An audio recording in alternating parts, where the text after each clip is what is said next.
हानि होने के चलते डीजीसीए ने एक बड़ा फैसला लिया है। डीजीसीए ने वर्क रोस्टर वाला अपना आदेश वापस ले लिया है। तत्काल प्रभाव से रोस्टर वाला आदेश हटाया जाएगा। ये फैसला लिया गया जहां तत्काल प्रभाव से रोस्टर वाला जो आदेश है वो हटाया जाएगा। अब एक हफ्ते में आराम वाला जो नियम है वो हटाया जाएगा। तो ये आपको जानकारी यात्रियों को हो रही परेशानी के कारण डीजीसीए ने ये जो फैसला है वो यात्रियों को लेकर लिया है। एक बड़ी खबर दे दें आपको, संसद में मेरठ से बीजेपी सांसद अरुण गोविल ने जानकारी दे दी कि संसद में मांग की है कि देश की मस्जिदों और मदरसों में सीसीटीवी कैमरे लगाए जाएं। उन्होंने राष्ट्रीय सुरक्षा का हवाला देकर सरकार से इस पर एक नीति बनाने की मांग संसद में की है। अरुण गोविल ने 90 के दशक में रामानंद सागर के प्रसिद्ध सीरियल रामायण में भगवान श्री रामचंद्र जी का किरदार अदा किया है। आपको सुनाते हैं अरुण गोविल ने संसद में क्या कहा है। जय श्री राम। जय श्री राम। माननीय अध्यक्ष महोदया, मैं आपका ध्यान एक महत्वपूर्ण राष्ट्रीय सुरक्षा संबंधी विषय की ओर आकर्षित करना चाहता हूं। आज देश भर में मंदिर, चर्च, गुरुद्वारे, स्कूल, कॉलेजों, अस्पतालों, बाजारों और अधिकांश सार्वजनिक स्थलों पर सीसीटीवी कैमरे लगाए जा चुके हैं। ये कैमरे सुरक्षा, पारदर्शिता और अपराध निरोध में अत्यंत सहायक सिद्ध हुए हैं, किंतु मस्जिदों और मदरसों में अभी भी ये व्यवस्था लागू नहीं है, जबकि ये भी बड़े सार्वजनिक और सामुदायिक स्थल हैं जहां सुरक्षा सुनिश्चित करना उतना ही आवश्यक है। महत्वपूर्ण ये भी है कि इस्लाम धर्म के जन्म स्थान सऊदी अरब के मक्का और मदरसों में भी सुरक्षा कारणों से सीसीटीवी कैमरे लगाए गए हैं।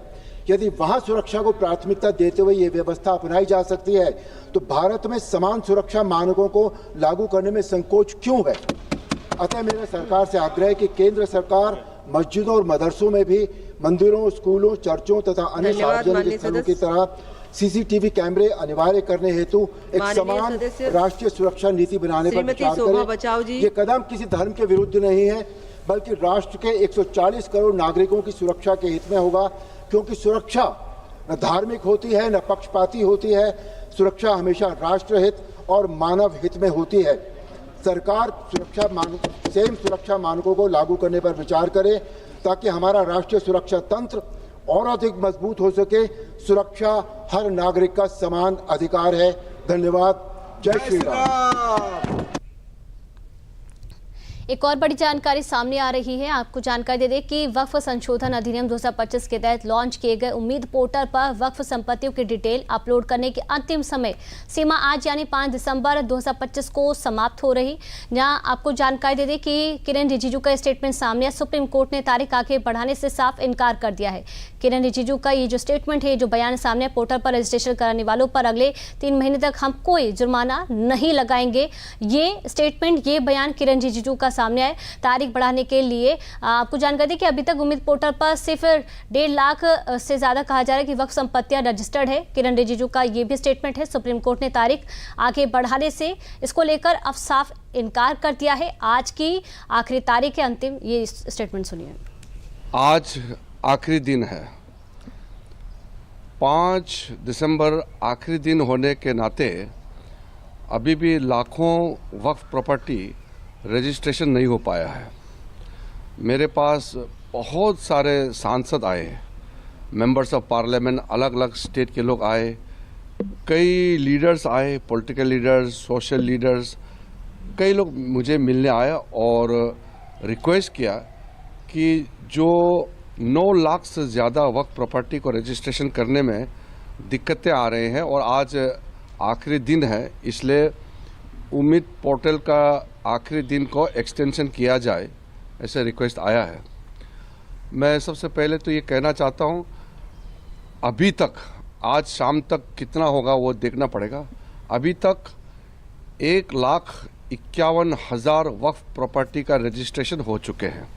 तो मैं एक आश्वासन देना चाहता हूँ कि जितने भी मुतावलीस के माध्यम से उम्मीद पोर्टल में अपलोड करने के लिए जो कोशिश किया, पोर्टल में रजिस्ट्रेशन नहीं हो पाया, उनको मैं आश्वासन देना चाहता हूं कि हम आगे आपके लिए रास्ता खोलेंगे और 3 महीने तक हम कोई कठोर कदम नहीं उठाएंगे, कोई पेनल्टी नहीं लगाएंगे। और जो लोग रजिस्ट्रेशन नहीं कर पाया अभी तक, किसी कारण से पोर्टल में नहीं आ पाया, वो ट्राइब्यूनल के पास जाना चाहिए।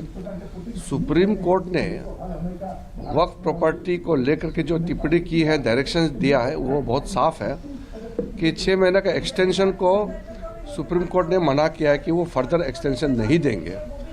और ट्राइब्यूनल के पास में अधिकार है कि अगर आपके पास में रजिस्ट्रेशन नहीं हो पाने का कोई कारण है तो ट्राइब्यूनल आपका तारीख को 6 महीने और बढ़ा सकते हैं। जो डेडलाइन है 6 महीने बढ़ा सकते हैं।